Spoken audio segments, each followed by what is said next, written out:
The New England Patriots. Talk about a team I'm doing a 180 on from last year.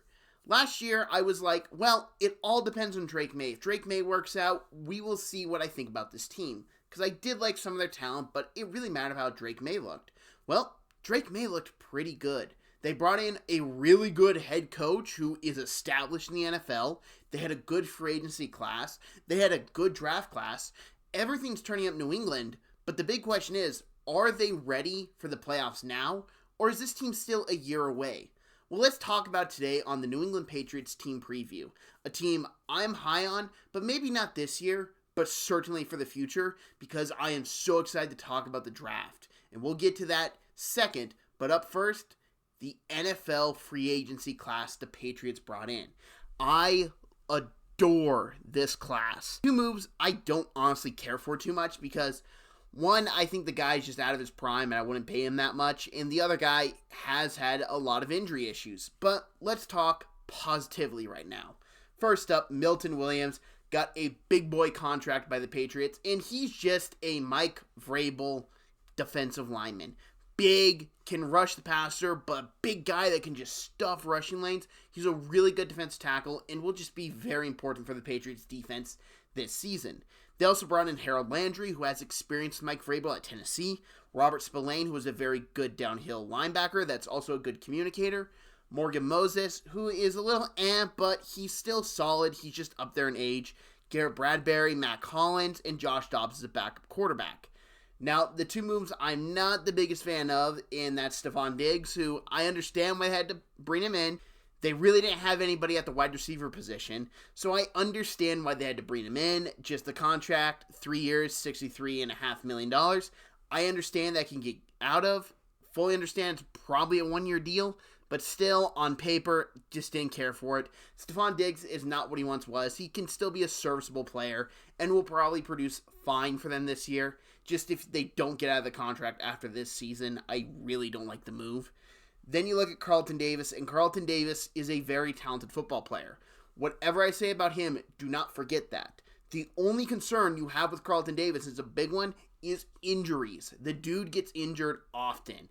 It's why I didn't mind the Detroit Lions letting him go, because he just has so many injuries that mount up over time, especially as he ages, that will take a toll on the human body at a position that requires a lot of athleticism. It's just a concern. When he's on the field, he's a really good player, but the only problem is he's not on it as much as you would like. Now, for the draft portion of the team previews, I like to just cover the first two picks because I will have a podcast in which I go more in depth into the Patriots draft class as a whole, but I have to talk about more than two picks. I mean, we all saw this draft class by the Patriots. It's really effing good, and I just want to talk about it because I love the NFL draft. Up first is Will Campbell. He was my number 1 rated tackle. I know there are concerns about his arm length. I fully understand that, and I saw some people say, hey, you move him to guard. Here's the thing. He looked really good at tackling the SEC. Now, I understand that's not the NFL, but the SEC is probably the closest from college to the NFL than any other league, and he looked really good against Sunday pass rushers. Now, his technique is weird, which is why I don't necessarily know if you move him to guard, he'll have great success. He seems to just work at the tackle position for him. So I don't see the point in moving him. I think he has all the tools and potential to become a franchise left tackle. So I'd say keep him there and just watch what happens for the long term. I've also seen some people say he could maybe move into center because he just kind of has that skill set. And if that's the case, I'd be really fascinated with that, how that transition would be made. But for right now, I would just leave him at left tackle. Their second pick, Trayvon Henderson. And this is a pick I was lower on because I wasn't the biggest Henderson fan. But I know with what his role is going to be. He's not going to be an every down back, which is what I think a lot of people expected him to be in the draft, and I personally didn't see it. With what Henderson is a really good receiving back that's very vital in the passing game because he's also a really good pass pro guy. When you look at the Patriots, their offense line, you still have question marks about it. But he can come in and apply much added pass protection from the running back position that the Patriots just need. I think his vision left him into undesirable positions sometimes. He didn't have the biggest burst through the holes going cleanly as you would like to see, which in the NFL I think is more noticeable than compared to college football, especially when you're at Ohio State and you have probably the best offensive line in the country blocking for you. Now, their next pick, Kyle Williams. everyone loved Kyle Williams, and it wouldn't shock me at all if by the end of the season he is their number one receiver. He can be an X, he can be a Z. I don't really see him as a slot, but I like him as an X and a Z receiver. He just has those abilities to really go all over the field, cause that havoc, be that number one target, and maybe he's not the long-term number one guy. Maybe you want to take a guy in the draft next year. But for right now, you look at the Patriots. Stephon Diggs is getting up there in age. I see no reason why to not feature Kyle Williams heavily, especially to see with what you have there. In the last couple picks I need to talk about, Joshua Farmer from Florida State. It's hard for me to really judge him because that Florida State defensive line just was at such a disadvantage last year. That offense was so bad. They were on the field for so long that they got gashed. And that was just inevitable when you watch that offense. I think he's a talented guy. I liked him before last season. I still like him right now. But he is a very cautionary tale of he didn't really have the best season last year, but a lot of that can be pointed out looking at the Florida State offense not being on the field, causing the defense to play so much more. And lastly, probably my favorite pick they made was Braden Swinson. Swinson, I had going in the bottom end of the first round. Apparently, there were some character concern issues with him in coaching. I don't care with that right now because I'm just looking at the player. The player was a power rusher. He was a light Jared Verse. And you can get that in the 5th round, by all means, take it. And Mike Vrabel, he is a good guy. If the guy has some culture issues you need to work with him on, Mike Vrabel is a really good coach. He's a really good culture builder. He is the type of guy you'd want working with someone who just needs that extra guidance. Braden Swinson, I believe, will be the best pick for the Patriots this draft class. Not saying he's going to be the best overall player, but you look at the value of where they drafted him, it's just going to be insane when he's on the field and he's racking up 10 sacks a year eventually in his career. Great move by the Patriots, great steal. I mean, I guess I want to mention one more player because it's so on brand for the New England Patriots, taking Julian Ashby, the long snapper in the draft. I can't remember the last time I saw a long snapper drafted in the NFL draft, and the fact it was the Patriots, even though Belichick's not there anymore, I just wanted to mention because it made me giggle and laugh when it happened, and it still did when I went and looked over the draft recap before filming this video and getting all my notes. I was just like, that's the most Patriots thing in the world, and it's perfectly on brand. I'm going to talk about the Patriots' strength, and the Patriots' strength is very interesting because they're still a work in progress, but I'm really becoming a fan of this front seven. I think the Patriots have a potential really good defense this year, especially if Christian Gonzalez does play. I have seen that since recording this originally, he's had an injury issue that I needed to mention. I haven't seen the severity of it yet, but I just know he has been dealing with something. But you look at this Patriots defense, it's got the potential to be one of the best in the league, especially if the offense isn't 3 and out, 3 and out, 3 and out, because the quarterback is just getting pressured galore.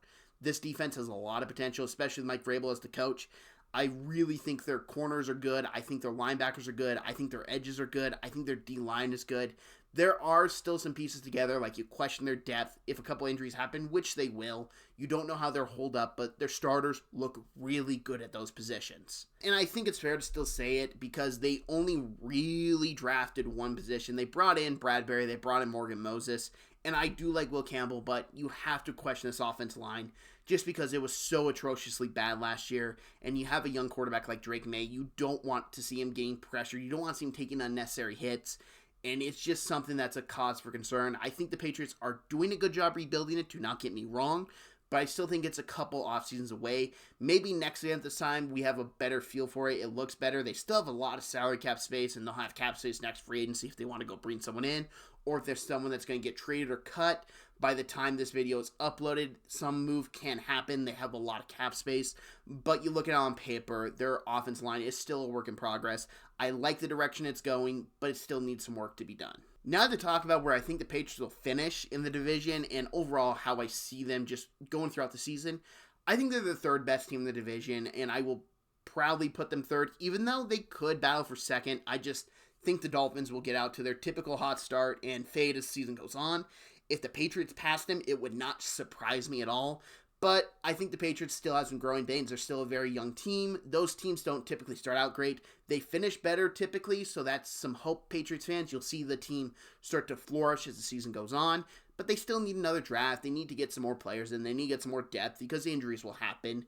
This team is in a better spot than they were last year, and you just gotta love the Mike Vrabel hire, just because Mike Vrabel is such a good coach. And I know I didn't talk about too much about him being the brand new head coach for the Patriots, mainly because I really want to discuss that on my podcast. And secondly, we all know what Mike Vrabel is. There's nothing more I can add besides the fact he's just a hard-nosed, traditional style coach that can adjust to the modern game, which I think is very key that the Patriots had with Bill Belichick. As he struggled to adapt to the modern game without Brady, Mike Vrabel doesn't necessarily need to worry about that right now because Drake May looks like their franchise quarterback. So we look at all the pieces going forward. I think this is a team that's ready to contend for the playoffs in 2026, but I think 2025 is still going to be a learning year where they probably finish closer to 500, but they're still not going to make the playoffs in my opinion. Thank you very much for watching this video. If you like this video, hit that like button. If you're new to the channel, hit that subscribe button. And if you'd share this, I'd greatly appreciate it. I'm trying to hit 300 subscribers by the start of the NFL season. I'm currently at 277 at the time of this recording.